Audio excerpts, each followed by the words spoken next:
The Alabasta Arc is one of the most impactful and iconic stories in One Piece. If you ask me, in my personal most affected by arc ranking, Marineford is number 1, Wano is number 2, and Alabasta is number 3. So yeah, I genuinely love Alabasta, and that's exactly why it matters so much to me that Netflix handles it the right way. Honestly, based on the trailers and the overall vibe we've gotten so far, I'm satisfied. I actually have this feeling in my gut that Netflix is going to pull this off. But before I start reading, I want to say this. I really need your support right now. Videos aren't getting recommended like they used to, so sometimes they don't get the views they truly deserve. And the clearest way to beat that is your support. Liking the video and leaving a comment down below really matters. You're my Straw Hat crew, so I'm counting on you. If you're ready, let's begin. I think Netflix will slowly build the Alabasta storyline across Season 2. Picking up the crew traveling with her, the name Baroque Works being mentioned more and more, those things get developed step by step throughout the season. The point where we truly enter Alabasta will most likely be the start of Season 3. So Season 2 functions like a setup season that lays the road to Alabasta.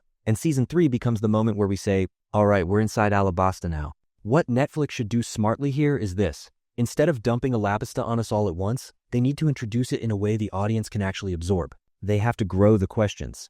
What kind of place is Alabasta? Who is Crocodile? What is Baroque Works? What is this organization doing to the country? Episode by episode. Because the power of Alabasta doesn't come only from the battles, it comes from watching a country slowly collapse. The more that collapse feeling settles in, the heavier and more meaningful the war becomes once we reach Season 3. And then there's the casting choice Netflix made. Vivy is played by a darker-skinned actress, her father is too, Igaram is too. When I first heard that, I'll be honest, for a second I thought, Vivy is super pale in the anime and manga, like really pale, how is this gonna work? But after seeing the overall casting, that choice now makes complete sense to me. Because it seems like Netflix is positioning Alabasta as a place like Arabia or India, somewhere with a dominant desert climate, heat, and people living under intense sun. And I think that's a totally reasonable approach. Portraying a desert sun-soaked population with darker skin is visually consistent, and it also strengthens Alabasta's hot, harsh, scorching atmosphere. We only saw Vivy for a few seconds in the trailer,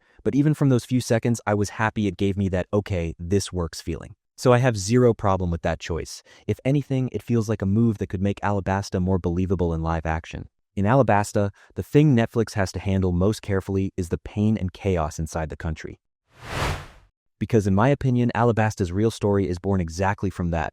There's a civil war, people are breaking under thirst and hopelessness, and they've started looking at the kingdom with hatred. This isn't just a pirate adventure, it's a disaster where a nation's psychology collapses and people are turned against each other. Vivy risks almost everything to stop it, and Netflix cannot treat that drama like a surface-level detail. They have to carry Vivy's burden correctly. Because Vivy isn't just a princess, she acts like a leader who's constantly running, constantly trying to convince people, trying to build a bridge between two sides. She wants to help her people, but she suffers because she can't do enough. And the Straw Hat crew getting involved matters because of this. Luffy and the team aren't just saying we'll help you, they're literally taking the weight Vivy is carrying onto their own shoulders. Netflix needs to play these scenes right, so the viewer feels the answer to why is this so important in their chest. But there's a critical balance here. One Piece is balance. In the anime and manga, we could be sad for 5 minutes and then laugh 5 minutes later. The drama was there, but it didn't drown you. The comedy was there, but it didn't cheapen the story. Netflix has to preserve that. If they turn Alabasta into a fully gloomy, dark, heavy political drama, it drifts away from One Piece's soul. On the other hand, if they turn everything into jokes and shoot it like fun action, then Alabasta loses its weight. What makes Alabasta legendary is exactly those ups and downs. Another huge point is Crocodile. Crocodile is incredibly mysterious until very late in the arc. At that point in the story, we don't fully understand what the Shichibukai are, how powerful the warlords really are. And when Crocodile shows up as one of the 7 warlords, you automatically think, how is this guy that strong? Netflix has to portray Crocodile not only as powerful, but also as charismatic and mysterious. Because the higher the threat level Crocodile creates, the more unforgettable Alabasta becomes. And the strongest way to sell Crocodile is that first encounter with Luffy, one of Luffy's first major defeats. Honestly, a fight where he almost dies. When I watched the anime for the first time, I was genuinely shocked. Luffy being unable to do anything, getting brutally injured, that feeling of slamming into a wall, that's the moment that shows Crocodile's power like a punch to the face. If Netflix softens it, if they present it like Luffy still held on, Crocodile's impact gets weakened. But if they make you feel it, live-action viewers will get the same shock and say, okay, things just got serious. Then when we get to the final fights, Netflix's job isn't just to film epic combat. They have to deliver the emotion inside that fight. Because Luffy's battle against Crocodile isn't just a prove-yourself fight. It's a fight where he throws away his own life again for his friend, for an entire country's fate. Even the fact that Luffy comes back is a message on its own. This kid doesn't quit, and he's obsessed with tearing down the fake system choking this country. Another critical issue here is Luffy's intelligence. From the outside, Luffy can look naive, dumb, sometimes even idiotic. But in fights, he's a very smart person. You can't beat someone like Crocodile by just throwing punches. So Netflix has to show Luffy finding the method to defeat Crocodile, and not like some random coincidence, but like a solution discovered through struggle. The viewer should feel this. Luffy came back from the edge of death, learned something, and now he's returning with everything he's got. In the anime manga, that feeling was so clear. When Luffy returns, you're like, all right, this time it's different. It's like he's not just fighting anymore. He's coming to break Crocodile's entire system, his entire plan. If Netflix builds that correctly, the Crocodile Luffy finale becomes one of live action's most iconic moments. But if they flatten it into a basic boss fight, that rising moment becomes pointless. Another extremely important part of Alabasta is Nico Robin. In Season 3, I think after Luffy, the biggest star will be Robin, because they have to show Robin slowly drifting away from Crocodile across the arc, her curiosity and subtle sympathy toward Luffy and the crew. That's not something that can flip overnight into I'm good now. They need to communicate it step by step with small scenes, looks, and tiny decisions. If they do it that way, then when Robin finally joins the crew, the audience will say, that makes sense. And to increase Robin's impact, Netflix should do this well. They shouldn't portray Robin as only the mysterious woman. They need to let you feel the emptiness and the searching inside her too. Because Robin doesn't work with Crocodile out of a thirst for power, she's searching for something bigger. If they handle that correctly, Robin can become not only the favorite of Season 3, but one of the most beloved characters in the entire live action. And at Alabasta's heart, we can't forget this. This story is a story about saving a country. It's bigger than defeating a villain. People have been turned against each other. The public has turned against the king. Everyone is in pain. And in the middle of war, there's no one left who wants to hear the truth. Netflix can't just cover that atmosphere with a few big crowd battle scenes. They need to put Alabasta's pressure, its heat, its thirst, its hopelessness inside the screen. So Vivi's scream actually means something. Because Vivi's biggest tragedy is this. Telling the truth isn't enough. People don't listen anymore. And even if you're a princess, even if you're well-intentioned, it's not easy to stop the rage of a crowd. If Netflix delivers that correctly, Alabasta won't just be action, it will be an emotional slap in the face. And I think this is one of the biggest tests that will make people say they understand the soul of One Piece. They also have to build Baroque Works correctly. Because one of the things that makes Alabasta bigger is that Crocodile isn't the enemy alone. There's an entire organization system moving the country like a chessboard. Mr. 1S, Mr. 2S, the Misses, all of them are pieces of Crocodile's plan. Netflix's biggest risk here would be treating these agents like random side villains. Each one has to feel like a gear contributing to the growing chaos. But of course, pacing matters too. Because live action will have limited runtime, Netflix will have to shorten certain things. I think the key is that any cuts must not weaken the country drama or Crocodile's threat.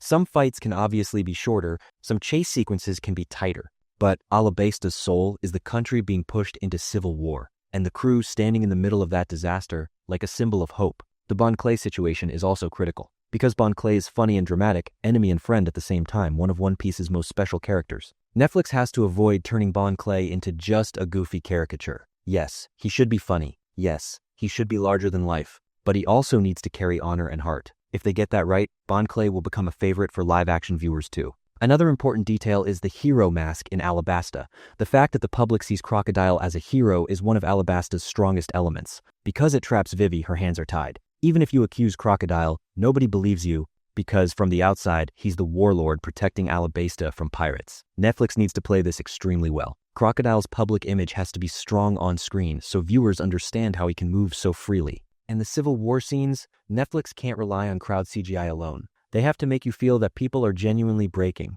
The Royal Army and the rebels stand as two sides, but Alabasta's brilliance is this. Neither side is completely evil. People are being manipulated. So if Netflix turns either side into a cartoon, Alabasta collapses. If they reduce it to something flat like rebels are dumb, the king is good, the political weight of Alabasta disappears. That's why Vivi's struggle to reach Koza, her effort to stop people, her tearing herself apart, screaming, "Listen to me," those have to be central. Because Vivi's fight isn't a princess throne conflict, it's literally a fight to stop her people from dying. If Netflix hits that point hard, Alabasta's dramatic side will truly shine. And even after the war stops, it's important that everything doesn't magically become perfect.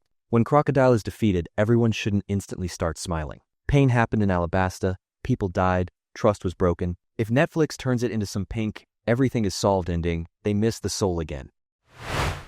But if they show healing slowly returning and the country finally being able to breathe again, then Alabasta's emotion lands perfectly. One of Alabasta's most unforgettable moments is also the farewell. Vivi's goodbye with the crew is one of those scenes written into the heart of One Piece. Because Vivy is a straw hat in spirit, but she chooses to stay for her country. Netflix can't turn this into artificial melodrama like, okay, now cry. It has to be simpler, more real, more sincere. It shouldn't hit by shouting, it should hit by making you feel it, because the beauty of that farewell is in what isn't said. And if Netflix does this right, their biggest success will be this. The audience will see Vivy not as a temporary character, but as a true part of the crew. Then the farewell scene hits like a punch. But if they don't give Vivy enough time, if they don't build her burden and her struggle properly, the farewell becomes ordinary. That's why it's so important to patiently grow Vivy, starting from Season 2. Alabasta is also extremely important for world lore. The poneglyphs, the Pluton information, Robin's side of it. I think it'd be a mistake for Netflix to push all of that completely into the background.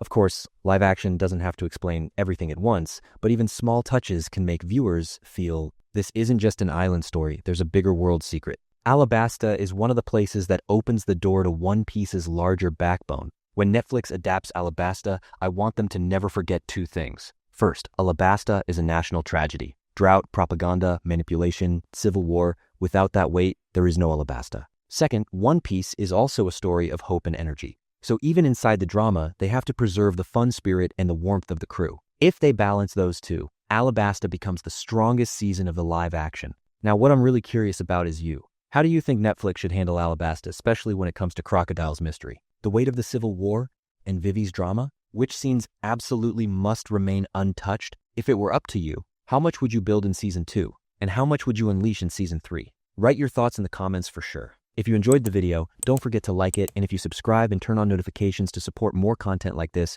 I'd really appreciate it. See you in the next video.